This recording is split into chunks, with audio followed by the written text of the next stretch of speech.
If you believe that after death you will go to heaven or hell, you need to know that this is one of humanity's greatest illusions. Throughout history, the greatest mystery has always been this: what really happens when the body falls silent? Religions, traditions, and philosophies have created powerful images to answer this question.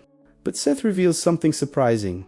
Heaven and hell are not places. They are states of consciousness shaped by beliefs and emotions, symbols created to prepare us for a much vaster truth. And in this video, we will explore what truly happens after death beyond these illusions. Prepare yourself, because what you are about to hear may shake the certainties you've carried since childhood. And if you are ready for a deep dive into the nature of consciousness, subscribe now to this channel, because here we reveal what no one dares to speak about: life after death. For centuries, the fear of death was the invisible engine behind much of human culture. Entire civilizations created myths to explain what happened after the last breath. Heaven was described as a place of peace, justice, and reward, while hell was painted as the realm of torment, eternal flames, and punishment. These images did not appear by chance.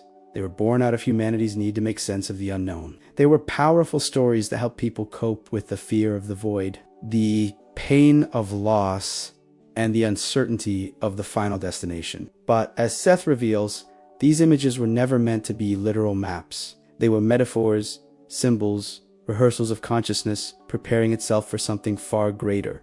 Seth explains that heaven and hell are inner states of the soul, not geographic places in the universe. They represent vibrations, reflections of what consciousness carries and manifests. Heaven symbolizes the expansion of love, harmony with the whole piece of spirit. Hell symbolizes the prison of fear, guilt, anger, and separation. Each of us already experiences fragments of this during life. When we live moments of fullness, we feel heaven. When we drown in resentment, we feel hell.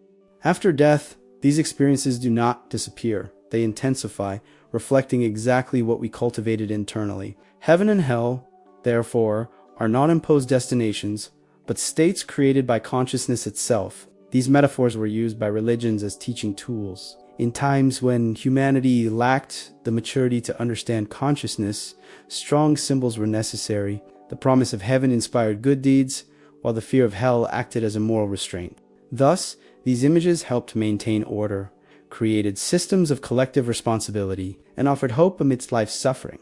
Over time, however, the symbol was confused with reality. What was meant to be metaphor turned into dogma. What was meant to be pedagogy became a prison. Thousands began to live more motivated by fear of eternal punishment than by love of life. Seth states that this is one of humanity's greatest errors, believing that consciousness will be judged by something external, when in truth it only experiences the reflection of what it is. There is no cosmic tribunal, no judges seated on thrones deciding eternal fates. What exists is a vibrational mirror, reflecting back everything we cultivated in life. If a person lived in hatred, they will encounter the reflection of that energy. If they lived in love, they will dive into landscapes of light. But all of this is self-creation, not divine imposition. When this is understood, fear loses its grip, because power is no longer in external hands. It returns to the creative soul. Still, we cannot disregard the role these metaphors played in humanity's evolution.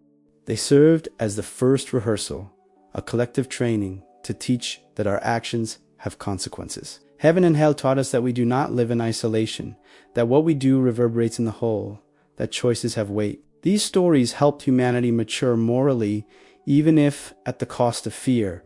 Seth does not invalidate this process. He shows that now it is time to move beyond it, to understand that true paradise or torment is not in distant worlds, but in the state of consciousness we cultivate every instant. Thus, when we look at the images of heaven and hell through the eyes of expanded consciousness, we realize they were always rehearsals, drafts for something much greater. They were like the sketch of a painting that was not yet finished, but served as a guide to bring us this far. The truth revealed by Seth is liberating. You do not go to heaven, nor to hell, because they were never places. You go within yourself to the reflection of what you've built. And when you understand this, you discover that life is the preparation for this inevitable encounter with your own creation. One of humanity's greatest mysteries is this: who is waiting for us after death? For many, the idea of meeting angels, demons, or spiritual entities is either comforting or terrifying, depending on their beliefs. Seth explains that there is no fixed group of beings awaiting you in some predetermined place. What happens is that upon leaving the physical body, you come into direct contact with thought forms created by yourself and by the collective. Thus, if you believe in saints, you may see them. If you believe in angels, you may be received by them. If you expect a tribunal, you may experience a scene of judgment. But all of this is symbolic, not literal. These presences are like actors in a cosmic theater, representations created to soften your transition. Imagine the mind as a projector that, upon losing the body, begins projecting its beliefs and expectations on a grander scale.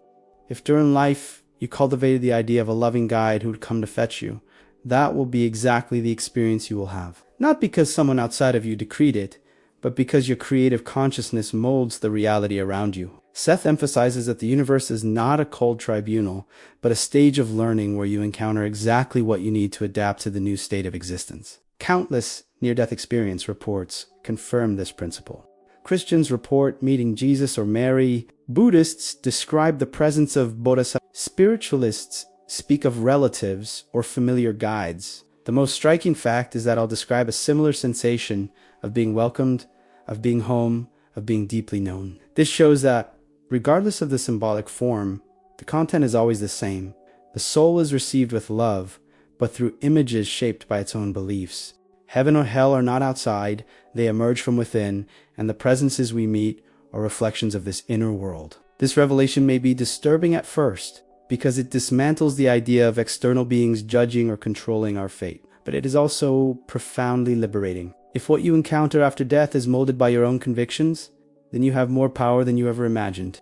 You don't need to live in fear of demons or eternal punishments, because those images only gain force if you believe in them. On the other hand, if you cultivate love, faith, and trust, you will find luminous landscapes and welcoming presences that ease your transition. Power lies in the state of consciousness, not an external entity. This does not mean these presences are unreal. On the contrary, they are intensely experienced and have a deep impact on the soul. But they are real in the way a vivid dream is real, true in sensation, symbolic in. Seth describes this process as a post-death rehearsal, in which the soul encounters exactly the characters it needs to calm down, understand, and begin releasing the illusions it carried in life. It is a pedagogical process, tailor-made for each being, as if the universe were a mirror that knows exactly what image to show for you to grasp the next step. Thus, who you meet after death is not a fixed group of beings waiting in a geographic beyond, but manifestations created by your own field of beliefs and the collective energy of humanity. You may be greeted by loving guides, by relatives, or even by religious symbols you always venerated. But in every case, these presences serve the same function to help you cross the bridge between life and death with less fear, until your consciousness is ready to leave symbols behind and awaken to the greater truth of who you really are. Seth describes death not as a sudden rupture, but as a transition carefully prepared by consciousness itself. Upon leaving the body, the soul enters an inner theater, where its beliefs, memories, and expectations are transformed into symbolic scenarios. This theater functions as an adaptation zone, allowing the soul to get used to the new reality without shock. That is why so many people describe such different experiences. Some speak of golden gates, others of shadowy tribunals, still others of emotional reunions with loved ones. None of this is definitive. They are representations created by the subconscious, like plays Stage 2, Calm, and Guide. Imagine, for example, someone who always believed in judgment and punishment. Upon dying, they may indeed experience a tribunal with judges and accusations. But this scene is not eternal. It is a temporary reflection of what their mind believed. As soon as they understand that no real judgment exists, the scene dissolves. Likewise, someone who believed in a paradise full of flowers may find themselves walking through luminous gardens, surrounded by music and beauty. These scenarios serve a pedagogical purpose, to translate into images what the soul expects until it is ready to see beyond its own beliefs. This theater of consciousness is like a lucid dream on a cosmic scale. You live the scenes intensely, feel every emotion, but at their core, they are projections created by your own vibrational field. Seth explains that this does not mean they are unreal, for the sensations are true and deeply transformative.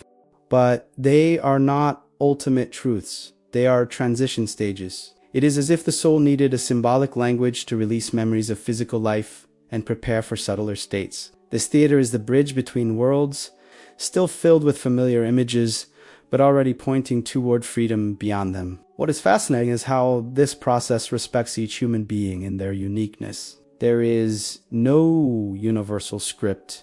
Each soul creates the scenario it needs to live based on its history, emotions, and convictions. For some, a tribunal is necessary to understand the weight of actions. For others, a garden of peace is needed to heal fear. Some may even experience confusing environments mixed with symbols of different religions, showing that their beliefs were fragmented.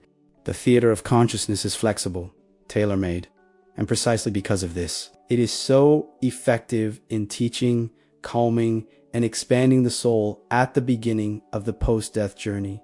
Near-death experiences confirm this idea. People who expected heaven or hell report experiences consistent with their beliefs. Others, with no clear expectations, describe neutral or abstract scenarios, such as spaces of pure light or harmonic sounds. Still, others recount negative experiences, dark tunnels, or hostile figures, which were nothing more than reflections of their inner fears. Yet in almost all cases, the initial scene transforms, giving way to experiences of welcome and learning. This shows that the theater is not the final destination, but only the first act of a consciousness in transition. The most important thing to understand is that this theater is neither punishment nor reward, but adaptation.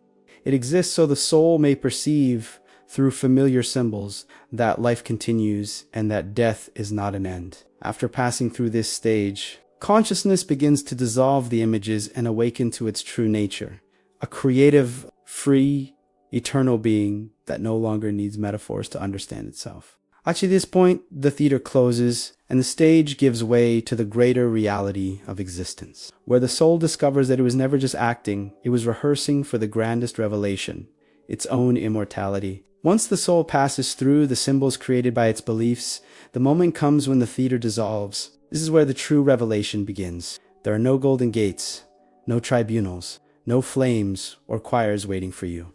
What exists is a field of pure, vibrant, expansive consciousness in which you awaken to your creative nature. Seth affirms that at this point, all religious metaphors lose their power because they have fulfilled their role of adaptation. Now the soul finds itself face to face with the truth that was always hidden. You are eternal. You are creator, and nothing beyond what you believe can define your experience. This awakening is like waking from a long dream. While we were in the symbolic theater, each scene seemed absolute. But upon opening the eyes of consciousness, we realized they were only rehearsals, dramatizations necessary for the transition. The soul sees that heaven and hell were never final destinations, but passing reflections of inner states. This clarity dissolves the fear humanity carried for centuries. After all, if there are no judges nor eternal sentences, what exists is only the reflection of oneself. And in understanding this, death ceases to be judgment and becomes the greatest act of self-knowledge there is. Seth explains that at this level, the soul no longer needs symbols. There are no angels or demons, no rewards or punishments. There is only expanding consciousness, exploring new possibilities of learning and creation. In this state, the soul begins choosing its next step, returning to physical life to continue evolving, remaining in subtler planes as a guide, or moving on to even higher dimensions where time and form no longer exists. Each decision is free, made with full awareness that there is no end, only transformation. Death then reveals itself as the most powerful reminder of eternity. Understanding this radically changes the way we live now. If we know we will not be judged by a cosmic tribunal, but will only reflect what we cultivated, then the focus of life does not need to be the fear of punishment, but the conscious choice of which energies we want to carry. Every act of love, every gesture of compassion, every thought of light becomes a seed for an experience of peace and expansion. And likewise, every resentment, every anger, every fear becomes a seed of dense scenarios we will need to pass through. Death, therefore, shows us that there is no escape. Everything we cultivate returns to us. This revelation places responsibility back in our hands. There is no punishing God or controlling demon, but a creative consciousness always experiencing itself. Heaven and hell lose their power to manipulate us because we realize they never existed as places, only as reflections. The soul, upon awakening, sees that it was always in command. This vision is both liberating and daunting, because it shows us that we are far more powerful than we ever imagined. The illusion collapses, and with it, fear collapses too. What remains is absolute freedom to be, to create, to expand without limits. And here we understand Seth's central message. You will not go to heaven, nor to hell, because they never existed outside of you. What you will encounter after death is the reflection of what you believed, felt, and created during your life. In the end, what we call death is merely a new beginning, an awakening to the eternal consciousness you have always been. Upon hearing this truth, you may choose to live differently now without fear, knowing that nothing is lost and that each choice shapes not only the present but also what comes after. This is a secret almost no one dares to reveal, but that can forever transform the way you see life and death. The truth is that you are never destined for golden gates or eternal flames. Heaven and hell were only metaphors, symbols created to rehearse consciousness in the face of death's mystery. What truly awaits you is much more intimate, the exact reflection of what you believed, felt, and cultivated in life. Death is not punishment nor reward, but a mirror that reveals who you always were. And when you understand this, fear dissolves and gives way to the freedom to live now with greater awareness. If this message touched your soul, subscribe to the channel and share this video with someone who needs to hear this truth, because death is not an end, but the greatest awakening of life.